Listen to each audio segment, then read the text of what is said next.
Bonjour, un instant cœur à cœur aujourd'hui un peu différent des autres pour vous faire un partage très personnel par rapport à la souffrance. C'est vrai qu'on montre souvent nos plus belles parts, on va dire nos parts de lumière sur les réseaux sociaux, mais parfois montrer aussi bien ces parts d'ombre, c'est quelque chose qui peut nous aider nous bien évidemment, mais qui peut aussi aider les autres. Et c'est vraiment dans ce but-là en fait que je vous fais cette vidéo. Alors pour moi, la souffrance, eh bien, j'ai toujours eu du mal à la lâcher. Et même encore aujourd'hui, c'est parfois un peu compliqué. Pourquoi? Parce qu'elle a fait partie de moi dès l'enfance et que c'est quelque chose qui, eh bien, finalement m'a habité, on va dire, jusqu'à maintenant et qui peut-être aussi continuera à se poursuivre tout au long de ma vie. Mais aujourd'hui, je ne la laisse plus me dominer, je ne la laisse plus me contrôler. Lorsque vous avez été victime et que votre souffrance n'a pas été reconnue, eh bien, vous allez chercher toute votre vie à l'extérieur ce dont vous avez besoin.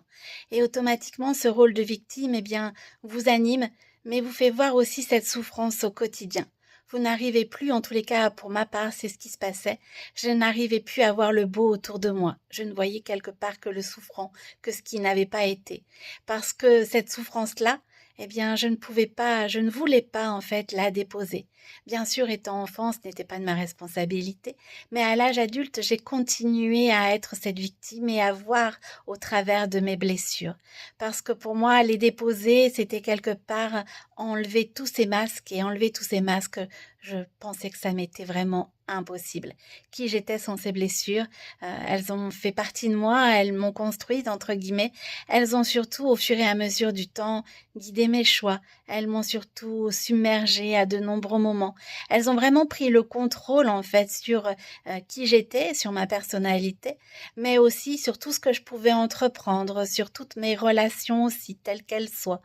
Et c'est vrai que déposer tout ça, c'était vraiment ne plus me sentir victime et c'était surtout laisser tomber tous ces masques qui, eh bien voilà, avaient pris le contrôle au fil de ma vie. Alors bien évidemment, c'est pas à blâmer entre guillemets, hein, le but c'est pas de s'auto-flageller en quelque sorte, mais c'est de reconnaître qu'elles avaient ce contrôle-là et qu'aujourd'hui je ne pouvais plus laisser ce contrôle dicter mes choix, dicter ma vie. Lorsque vous commencez à guérir, eh bien, vous prenez conscience de ce qui vous est arrivé, mais vous prenez conscience aussi de la responsabilité que vous avez là, au jour d'aujourd'hui. Bien sûr, pas étant enfant, hein, je le répète, mais bien évidemment à l'âge adulte, lorsque vous continuez, entre guillemets pour ma part, lorsque j'ai continué à jouer ce rôle de victime, eh bien automatiquement c'était de ma responsabilité. Alors, ma façon à moi de déposer tout ça, ça a été dans l'écriture, ça a été notamment par rapport à mon premier livre, Au cœur de moi.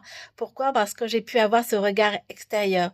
J'ai pu déposer, en fait, ce qui était trop lourd à porter pour moi. Ça a été l'écriture, mais pour vous, ça peut être vraiment une activité, je vais dire, complètement différente.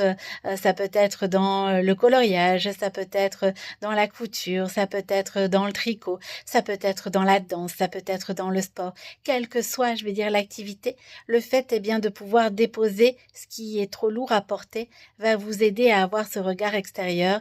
Et si vous avez été victime, eh bien, ça va vous permettre de ne plus laisser cette souffrance vous contrôler. Elle fera toujours partie de votre vie. Moi, ma souffrance, elle fera toujours partie de ma vie. Mais par contre, elle me permet de ne plus guider mes choix. Je ne la laisse plus, en fait, me guider mes choix. J'ai déposé ce rôle de victime. J'ai pris ma part de responsabilité et je ne la laisse plus guider mes choix, la souffrance, même si je sais qu'elle fait toujours partie de moi. Elle m'a construite, elle m'a aidée, mais aujourd'hui, je ne la laisse plus prendre ce contrôle. Voilà vraiment à quoi sert ce message en fait, parce que c'est vrai que voilà, on montre le beau, mais on a aussi nos parts d'ombre. Et moi, c'était cette souffrance, ce rôle de victime qui me collait à la peau et dont petit à petit, je me débarrasse. Bien évidemment, rien n'est simple, mais en tous les cas, je voulais un message d'espoir pour vous dire que tout est possible.